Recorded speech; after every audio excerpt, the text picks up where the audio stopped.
Hello, എല്ലാവരും സുഖമായിരിക്കണമെന്ന് വിശ്വസിക്കുന്നു. ഞാനിപ്പോൾ ജോലി ആയിട്ട് എത്തിയുള്ളൂ. ഞാൻ നല്ലൊരു വീഡിയോ കാണാനിടയായി കേട്ടോ.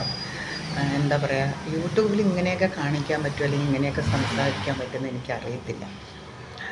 ഇത്രയ്ക്ക് ദാരിദ്ര്യം പിടിച്ച ഈ ലോകത്ത് ആണുങ്ങളുണ്ടോയെന്നും എനിക്കറിയത്തില്ല. നിമിഷപ്രിയ എന്ന് പറഞ്ഞ എറണാകുളത്ത് നിമിഷപ്രിയ എന്ന് പറഞ്ഞൊരു പെണ്ണിൻ്റെ കാര്യം പറയണം. അവളുടെ വീഡിയോ ഒരു യൂട്യൂബ് ചാനൽ എടുത്തിട്ട് യൂട്യൂബ് ചാനൽ ചാനലിൻ്റെ പേര് ഞാൻ ഓർക്കുന്നില്ല. അയാൾ ഇട്ടിട്ട് അവൾ പിന്നെ ഇൻ്റർവ്യൂവിന് വിളിച്ചിട്ട് അവൾ സംസാരിക്കുന്നത് കേട്ടോ. എൻ്റെ ദൈവമേ, കേട്ടിട്ടുണ്ടേ കാതങ്ങ് നമ്മൾ ഇതായി പോവുക. അവൾ പറയുന്നതാണ്, അവളുടെ അടുത്ത് വിളിച്ചിട്ട് ആണുങ്ങളൊക്കെ എന്താണ് മൂത്രം ഒഴിക്കുമ്പോൾ മൂത്രം കുപ്പിയിൽ പിടിച്ച് തരുമോ, എത്ര വേണമെങ്കിലും കാശ് തരാമെന്ന് പറഞ്ഞിട്ട്, പിന്നെ മൂത്രമൊഴിക്കുന്ന വീഡിയോ എടുത്തു തരുമെന്ന് പറഞ്ഞിട്ട്, പിന്നെ അവളിടുന്ന ചെരുപ്പ് ഞങ്ങൾക്ക് വേണം തരുമെന്ന് ചോദിച്ചിട്ട്, അങ്ങനെ കുറേ കാര്യങ്ങളോട് പറയണം. ഇത്രയ്ക്ക് ദാരിദ്ര്യമാണോ ഈ ലോകത്ത് പെണ്ണുങ്ങൾ? ഈ ആണുങ്ങൾക്കൊക്കെ അങ്ങനെ ഉണ്ടെങ്കിൽ വല്ല കണ്ണിക്കണ്ട പെണ്ണുങ്ങളോടൊക്കെ കൂടെ, അല്ലെങ്കിൽ പിന്നെ അവളുടെ ഈ പറയുന്ന ആണുങ്ങളെല്ലാവരും കൂട്ടിയിട്ട് പോയിട്ട് എന്താ പറയുക, ഒരു മഠം ഒരു ഇത് കെട്ടിയിട്ട് അതിൽ ഉള്ള സന്യാസിയായിട്ട് പ്രതിഷ്ഠിക്കുക. പിന്നെ കെട്ടിയവനൊരു പോങ്ങനുണ്ട്, അടുത്ത് തന്നെ ഇരിക്കുന്നുണ്ട് ഒരു പോങ്ങൻ.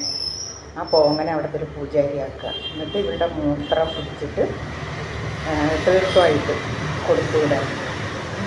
എന്തിനാ അവിടെ ഇങ്ങനെ ജീവിക്കുന്നത്? പിന്നെ അവൾ പറയുകയാണ്, ഞാൻ ചത്താലും എന്നെ വെളിയിൽ വിളിക്കണം, ദേശീന്ന് വിളിക്കണം.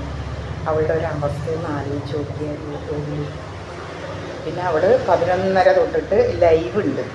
അതായത് ഇവിടെയൊക്കെ കാണിച്ചു കൊടുക്കാൻ അങ്ങനെ ഓരോരോ മുട്ടുംകാല് വരെ കാണിക്കുന്നതിന് 15,000 രൂപ, മുട്ടുംകാലിൻ്റെ മുകളിലേക്ക് അങ്ങനെ ഓരോ ഇതിനും വേണ്ടിയിട്ട് അവൾ ചാർജ് നിശ്ചയിച്ചിട്ട് അതുവരെ അവൾ ഇന്നലെ സംസാരിക്കുന്നത് ഞാൻ കണ്ടിരിക്കുന്നു. ഒരു യൂട്യൂബ് ചാനലുണ്ട് എന്ന് പറഞ്ഞിട്ട് ഒരു പ്ലാറ്റ്ഫോമിൽ വന്നു കഴിഞ്ഞിട്ട് എന്തെല്ലാം സംസാരിക്കണമെന്ന് ഒരു പിടുത്തമില്ല. പിന്നെ ഈ ചാനലുകാരാണെങ്കിൽ ഇങ്ങനെയുള്ള പെണ്ണുങ്ങളിലേക്ക് വിളിച്ചിരുന്നിട്ട് എന്താത്ര അവരിത്തൊക്കെ സംസാരിക്കാനുള്ളത്, എന്താത്ര അവരിത്തൊക്കെ ചോദിച്ച് മനസ്സിലാക്കാനുള്ളത്? എത്രയോ ആൾക്കാരുണ്ട് വിഷമതയിൽ ജീവിക്കുന്നവരും അവരുടെ ജീവിതം കെട്ടിപ്പടുത്താനായിട്ടുള്ള ഓട്ടത്തിലും ഉള്ളവരെയൊക്കെ, അവരിനെയൊക്കെ വിളിച്ച് സംസാരിച്ചൂടെ? എന്നിട്ട് അതിൽ കുറേ കമൻറ്റ് ഇടുമ്പോൾ അവരാണ് വലുതായി വരുന്നത്. ഇപ്പോൾ രേണുസുധിയുടെ കാര്യം കുറേ ആൾക്കാർ തെറി വിളിച്ചു, കുറേ ആൾക്കാർ വീഡിയോ ചെയ്തു. അവളിപ്പോൾ സിനിമയിലായി, സിനിമയിലായി, പിന്നെ ചെറിയ ചെറിയ വീഡിയോയിലായി, ആൽബത്തിലായി, എന്തിലൊക്കെയോ ഫേമസ് ആയില്ലേ. ഇപ്പോൾ ഇതിലേക്ക് പോകണമെന്ന് പറയുന്നുണ്ട്. എന്താണ്, മോഹൻലാൽ നടത്തുന്ന ആ ഒരു ഷോയ്ക്ക് പോകണമെന്ന് പറയുന്നുണ്ട്.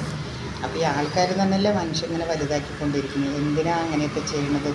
എനിക്ക് ഇത്രയേ പറയാനുള്ളൂ. നിമിഷനെ കൊണ്ടും നിമിഷയുടെ ഭർത്താവിനെ കൊണ്ടാണ് എനിക്ക് കൂടുതൽ പറയാനുള്ളത്. മനുഷ്യ, നിങ്ങളൊരു കെട്ടിയവനല്ലേ, അവളിങ്ങനെ കഴിഞ്ഞാടിയിട്ട് ഇങ്ങനെയൊക്കെ സംസാരിക്കും, നിങ്ങളത് കാണുന്നില്ലേ? എത്ര കാശ് കിട്ടിയാലും ഒരു ഭർത്താവിൻ്റെ ഉമ്മറത്ത് വെച്ചിട്ട് ഒരു ഭാര്യ ഈ വക അഴിഞ്ഞാട്ടം ചെയ്യുമ്പോൾ അത് നിർത്തിക്കൂടെ? ആ പെണ്ണിന് പ്രായപൂർത്തിയായ ഒരു മകളുണ്ട്, ഒരു മകനുണ്ട്. ഇവൾക്ക് അമ്മയാ? ഇവളുടെ കണ്ടിട്ടല്ലേ നാളെ ആ പെൺകുട്ടി പഠിക്കുന്നത് അല്ലേ? എനിക്കിത്രയൊക്കെ പറയാനുള്ളൂ, എനിക്കിങ്ങനെയൊക്കെ പറയാൻ അറിയത്തുള്ളൂ.